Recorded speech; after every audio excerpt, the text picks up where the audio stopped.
Have you ever sat down to a cup of tea ready to enjoy it, but at the first sip it doesn't taste very good? You are not alone. Welcome back to Beyond the Bag. Today we are going to be taking a look at how to make tea taste much better. By the end, we'll have you steeping like a pro. Stay tuned until the end for the most important tip. The first thing to consider even before you look at tea is the water. If you are using an electric kettle like mine, it is good to completely empty all the water from it and fill it afresh before heating the water.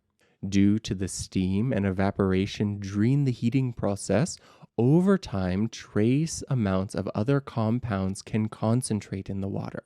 This can make the water taste metallic or bitter, ensuring any tea made with it will be disgusting. So, periodically, make sure to completely drain your kettle.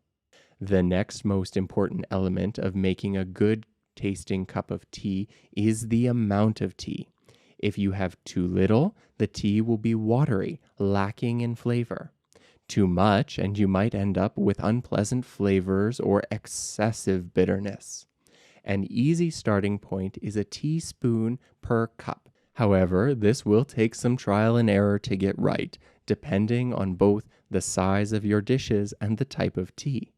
Most commonly, I see newcomers to tea being too sparing when it comes to portioning it out. When in doubt, it is safer to err on the side of more than less. Now, as promised, we have saved the most important aspect for last. The most important and overlooked part of making amazing tea is steeping time. Seriously, steeping time is the most important detail to get right when steeping tea. This is especially true for non-herbal teas like black, green, white, and oolong. Over-steeping these teas will result in a nearly undrinkable, bitter result. Nearly all tea packaging will have some sort of suggestion, and this will help to guide you. If for some reason your tea does not come with steeping time, 3 to 5 minutes will work well for most teas. So there you have it, 3 surefire ways to improve your steepings. Give them a try, and I guarantee your tea will taste much better. Let me know if you have any other tips down in the comments below, and I'll see you next time. Cheers. Thanks for watching. If you liked the video, please give us a thumbs up. Don't forget to subscribe so you won't miss any of our future videos. You can also find additional content on our social media and blog.